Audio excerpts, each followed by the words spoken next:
Olá! Hoje no Mundo Político, nosso assunto é o Vale do Javari, na Amazônia. A região concentra a maior quantidade de povos indígenas isolados do planeta. Ao mesmo tempo, operam por lá traficantes de drogas, pescadores ilegais, madeireiros e garimpeiros, o que torna o território em disputa num caldeirão de crimes e violência que culminou recentemente nas mortes do indigenista Bruno Pereira e do jornalista Dom Phillips. Conversa comigo o indigenista Armando Soares, que trabalhou na Fundação, na FUNAI, por 38 anos, sempre dedicado à Amazônia. Lá ele coordenou também a Frente de Proteção Etnoambiental do Vale do Javari. Armando, muito obrigada por atender o Mundo Político. Eu é que agradeço a oportunidade desse espaço e também acho super importante estar falando para o público de Minas Gerais, né? Tão distante da Amazônia. Nós vamos aqui tentar fazer um papel que o governo, através dos seus instrumentos de educação, já deveria ter feito, né, de ter explicado para o Brasil inteiro o que é a Amazônia, como que se vive na Amazônia, quem vive na Amazônia, quais são os problemas da Amazônia. Então, eu acho que esse momento é muito importante. Eu tenho parentes próximos, a minha irmã mora em Minas Gerais, todas as pessoas que eu conheço de Minas sempre me fazem essas perguntas. O que é a Amazônia? Como é a Amazônia? Vamos tentar, nesse pouco tempo que a gente tem aqui, passar uma ideia a respeito disso. E eu agradeço mais uma vez vocês essa oportunidade.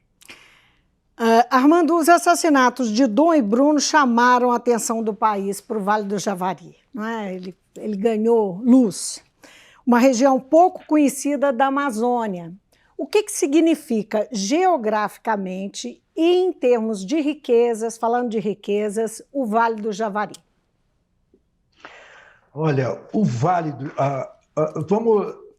do Javari fica no extremo oeste da Amazônia, né? Então, se você pegar um barco em Manaus, um barco esses de passageiro e carga, que chamam de recreio, alguns lugares chamam de gaiola, né? E sair de Manaus, vamos fechar os olhos e imaginar, você está saindo de Manaus e vai subir o Rio Solimões, o Rio Amazonas, por 8 ou 10 dias, entendeu? Aí você vai chegar na região do Rio Javari, do Vale do Rio Javari. É o extremo oeste. É uma região distante, no extremo oeste, no extremo oeste, a 1.200 quilômetros de Manaus. Tá? Um voo, você tem duas opções para poder chegar na região. Você pode chegar de avião, né? Tem um voo por dia, hoje tem um voo por dia. Que desce onde? Quase 1h30 de Boeing, né? Ou pode ir de barco. De barco, você vai gastar 8 ou 10 dias, sim, porque esses 1.200 em linha reta se transformam em 3.000 quilômetros por causa dos meandros do Rio Amazonas. O que faz dessa região hoje um caldeirão que virou um caldeirão de conflitos, não é? De violência. O que é tão atraente na região, que leva tanta gente para lá, apesar de nós estarmos falando de um território de povos indígenas? Então, o que é uma região totalmente preservada, né? Onde existe retirada de madeira, porque a terra indígena é muito grande e totalmente preservada. Então, existe, assim, uma quantidade enorme de recursos naturais do ponto de vista do pescado e da caça. E de madeira, claro, né? E, assim, a retirada de madeira não é tão interessante porque você tem uma logística muito complexa, hoje, né, com a demarcação da terra indígena.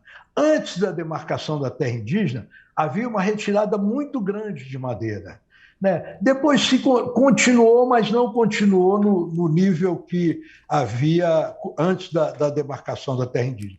Então, é uma região assim, uma das mais piscosas talvez da América do Sul, entendeu? Uma das mais piscosas, e talvez até do planeta. Né? Por que a pesca é tão atraente? Porque tem muito pirarucu, e aí nós estamos numa região de fronteira. Né? Então, uma região de fronteira com o Peru e com a Bolívia. Esse pescado, essa pescaria que é feita lá na terra indígena de maneira furtiva, retira toneladas de peixe, toneladas. E eles são muito valiosos? Sim, é vendido na Colômbia a um preço altíssimo. Né? E o dinheiro colombiano é mais valorizado do que o dinheiro, do que o real brasileiro. Né? Então, você tem ali uma região onde grandes pescarias dão muito dinheiro, um lucro enorme. Um lucro enorme. Né? Qual que é o impacto? E por isso, qual que é o impacto? Desculpe te interromper, pode concluir que eu pergunto.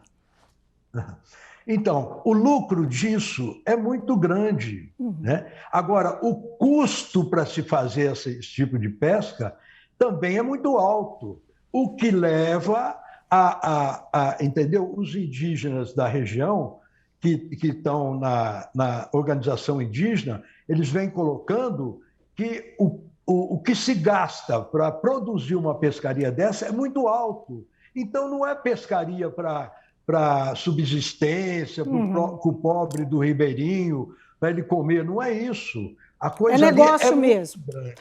É muito grande. Então, que impacto isso tem para esses povos? Né? Quando a gente fala povos isolados, só para esclarecer, são povos que têm pouco contato ou nenhum né, com os brancos, com as cidades, né, vivem isolados. Que impacto tem essa pesca, não é? Essas atividades, e mesmo também que nós não mencionamos aqui ainda, só no início eu falei, que foi muito falado com o caso de Dom e Bruno, que é o narcotráfico também na região, não é? Que impacto isso tem sobre esses povos indígenas? Olha só, além dos povos isolados, ainda habitam a terra indígena Vale do Javari povos já contatados. Existem mais 7 etnias de povos contatados dentro da terra indígena Vale do Javari. Entendeu? Então, a terra indígena é muito grande. São quantas etnias? 500.000 hectares. São 7 etnias. 7.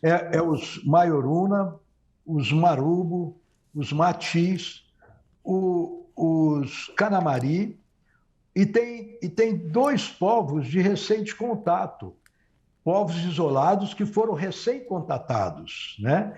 Então, tem 2 grupos, pequenos grupos de povos de recente contato.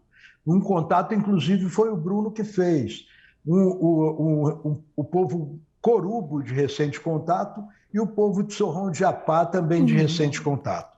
Então, além dos isolados, ainda existem essas aldeias de povos contatados. Todos esses, tanto os isolados quanto os contatados, vivem dos recursos naturais que essa terra oferece.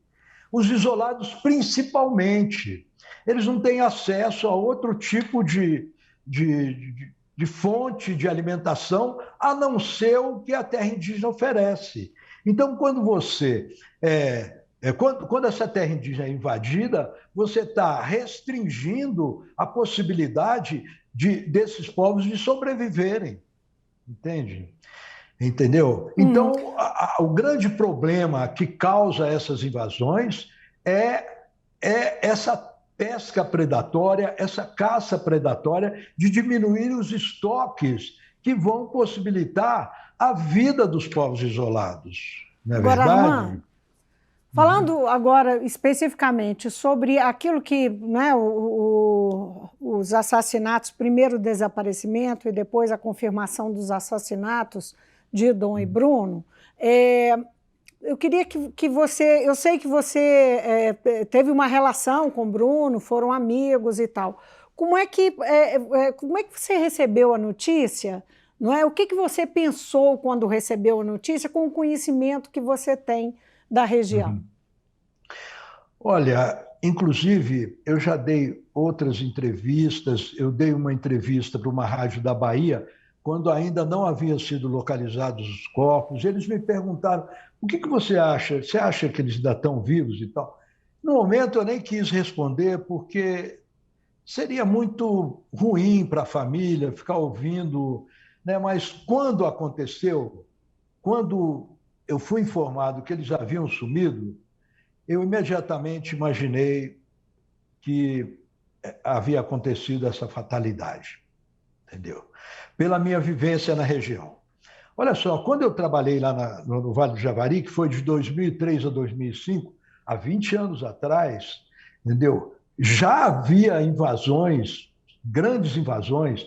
Eu cansei de fazer apreensões de 1 tonelada de pirarucu que homens estavam conduzindo nas costas com o que a gente chama de jamachim. São mochilas improvisadas que 10, 12, 15 homens carregavam isso nas costas. Eles tinham passado um tempo dentro da terra indígena, sem que a gente percebesse, haviam burlado a fiscalização e haviam acampado dentro da terra indígena, haviam pescado, haviam processado esses pirarucus, né, salgado e tudo, e depois estavam saindo com o pirarucu da terra indígena, a gente conseguiu alcançar, eles abandonaram e fugiram. A gente não conseguiu pegá-los, mas a gente pegou todo o produto.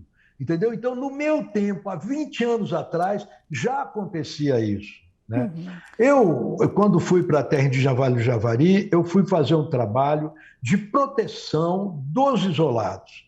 Eu fui ser o coordenador da Frente de Proteção Etnoambiental, que é uma política da FUNAI, que é uma metodologia, uma técnica que a FUNAI criou para poder proteger os isolados. Então, frentes de proteção etnoambiental existem no Brasil inteiro, em todos os lugares onde existem isolados.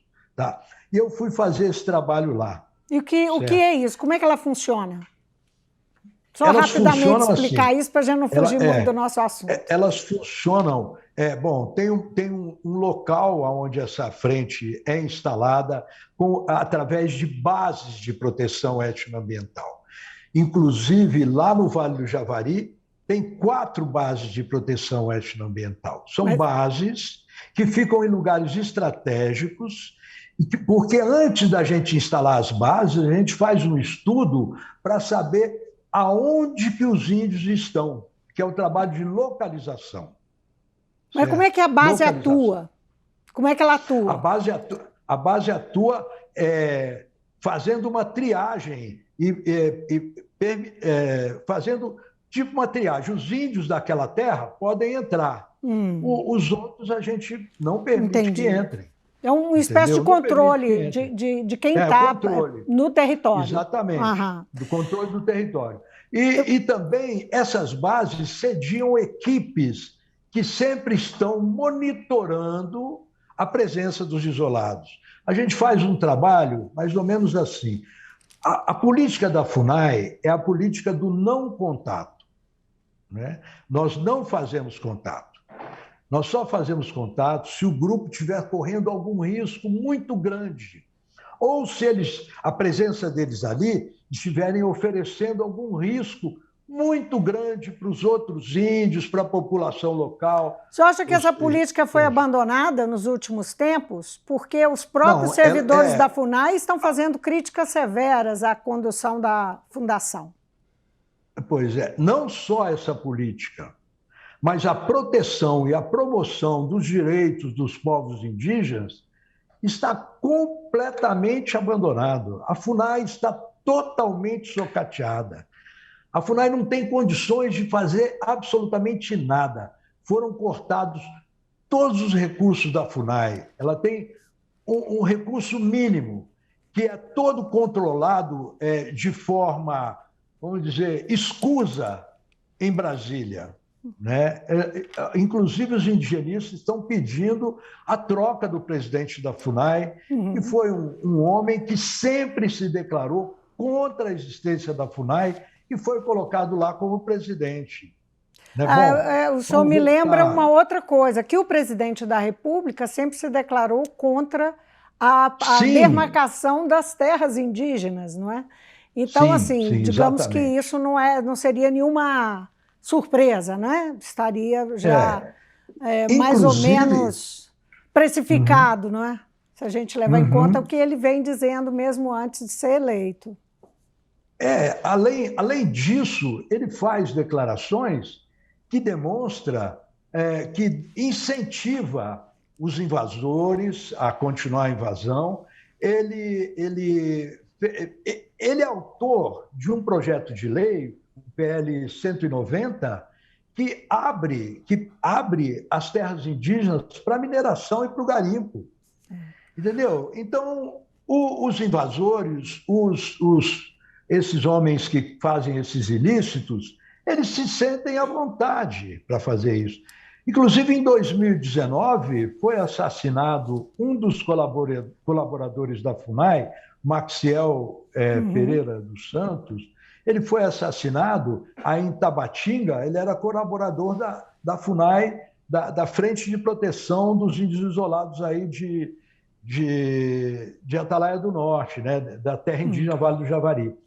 Ele foi assassinado em decorrência do trabalho dele de fiscalização, entendeu? De apreensão de ilícitos. E não foi feito absolutamente nada. Nada. Até hoje não responderam nada sobre as investigações.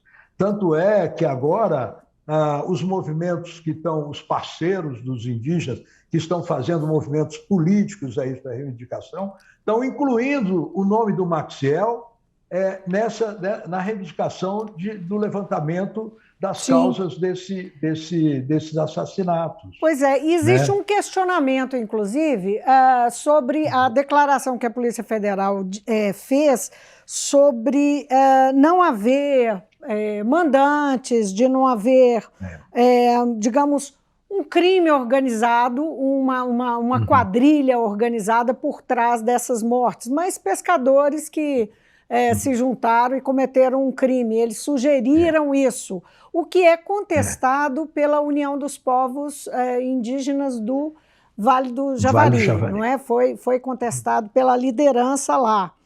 Eu queria que a sua visão disso. Você mencionou a compra de pirarucus, porque isso está muito focado na questão da pesca ilegal, não é? Levando em consideração que as pessoas que foram presas até agora são pescadores ilegais. Eu queria que você pudesse detalhar um pouquinho como é que pode haver uma conexão e o que pode haver realmente por trás disso. Você falou que da compra, do comércio através da Bolívia, não é? Do Peru e da Colômbia. Desculpe, da Colômbia e do Peru. Como é que funcionaria isso? E se vocês têm conhecimento do que tem de organização realmente? Bom, então, olha só, antes de entrar no assunto, eu queria explicar aqui para as pessoas que estão assistindo e tudo, o que é. Os povos indígenas, ultimamente, têm procurado qualificar o diálogo entre eles e a sociedade envolvente. Como é que eles fizeram isso?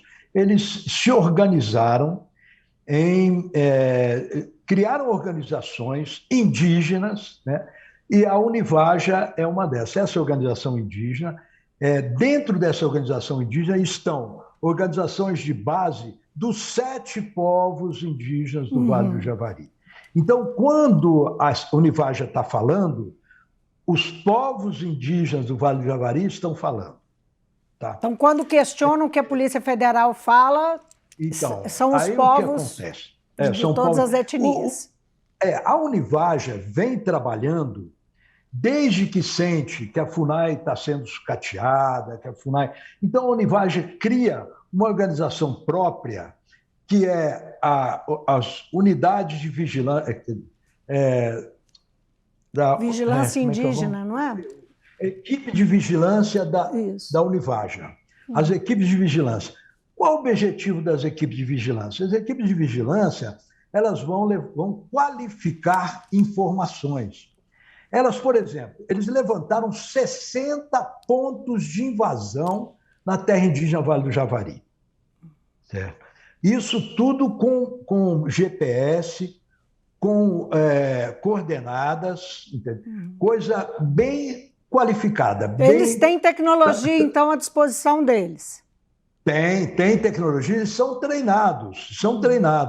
A função do Bruno era de ser consultor da Univaja nesse caso, porque ele estava licenciado da FUNAI. Então, é passando para os índios essas tecnologias, uso de mapa, uso de GPS, para que eles pudessem qualificar as reivindicações deles, as reclamações, certo? Tá. Então, ao longo do tempo, eles vêm trabalhando com isso e vêm informando os órgãos a respeito dessas questões, certo? Então, agora, quando a Polícia Federal fala que não há mandante, os índios têm elementos, entendeu, que já estão escritos e enviados para as autoridades que mostram que isso não é verdade. Inclusive para a Câmara dos Deputados, né? Tem um dossiê de 2019, né?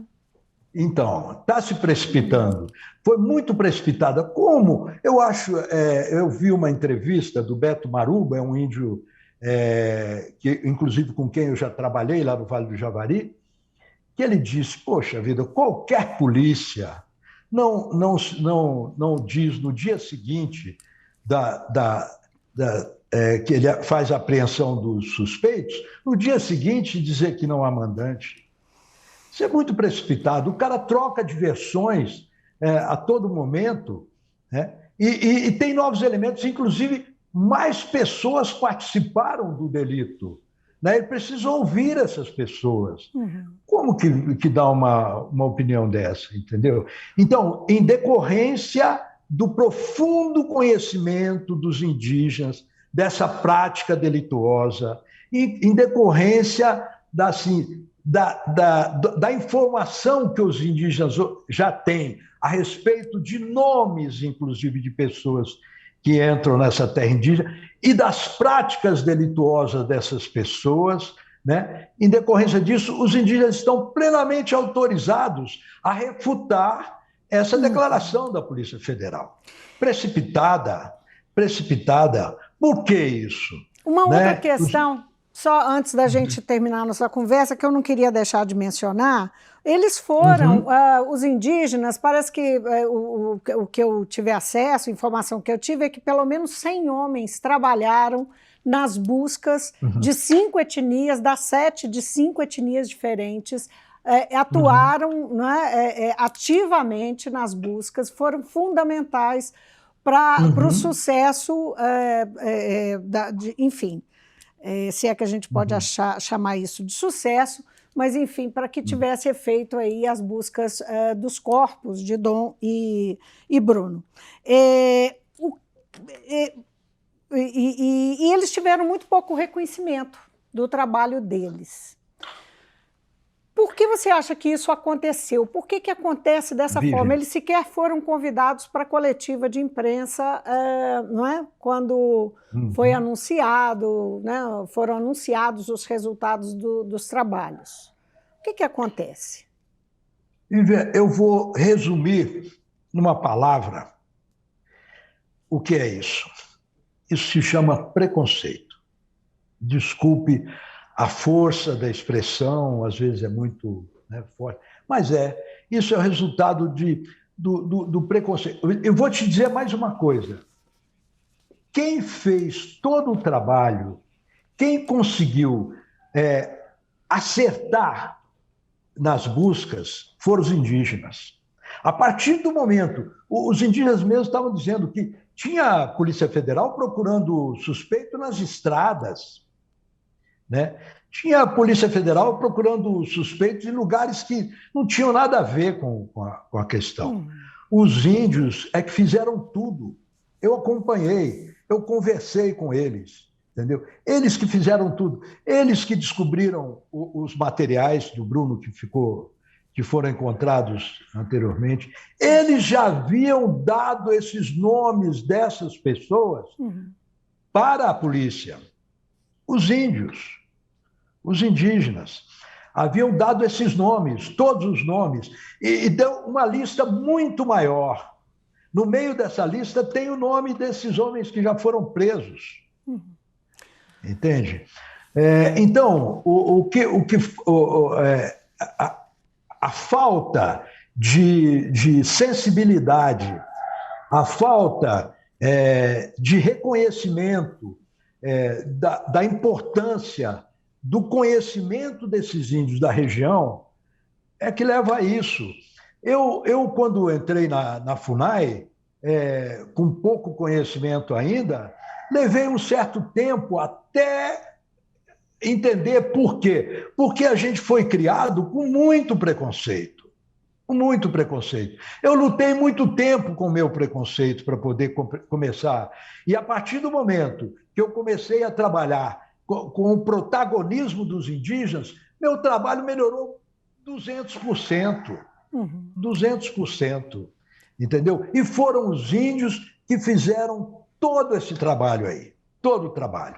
Tá? A partir do momento que a Polícia Federal, o próprio Exército, a Marinha, enfim, todos que estiveram aí, começaram a ouvir os índios, as coisas começaram a se revelar. Está entendendo? Foi assim. Armando, falando só para a gente encerrar de futuro, qual que é o tamanho do desafio que um novo governo terá para buscar retomar a presença do Estado e impor a lei nessa região? Só para a gente amarrar rapidamente essa conversa. Então, o que a Univaja está reivindicando agora, para o futuro, é a presença mais constante, mais sólida do Estado na região. Hoje você tem a Polícia Federal em Tabatinga, você tem o Ministério Público em Tabatinga, mas pelo que a gente viu, eles estão de costas para os povos indígenas, não estão acreditando nas informações. Os povos indígenas estão mantendo informações qualificadas para todo o Estado brasileiro que está presente na cidade de Tabatinga, conforme eu te expliquei, né, lá, mas eles não tomam providência. Então, uma equipe de índios está indo em Brasília para ir nos diversos órgãos, no Executivo, no Legislativo, no Judiciário, para pedir que se intensifique a presença do Estado para proteger essa terra indígena, que é a segunda maior terra indígena do Brasil e a maior concentração de isolados do planeta. Uma riqueza cultural inestimável. Armando, eu queria agradecer muitíssimo a sua participação aqui no Mundo Político. Você que fala com conhecimento e paixão. Muito obrigada por essa contribuição num assunto tão importante, não é? Que fala de nós, Brasil, não é? E a gente espera que as coisas melhorem na Amazônia, enfim, em todos os territórios indígenas do país. Obrigada mesmo. Você está falando do Acre, não é isso?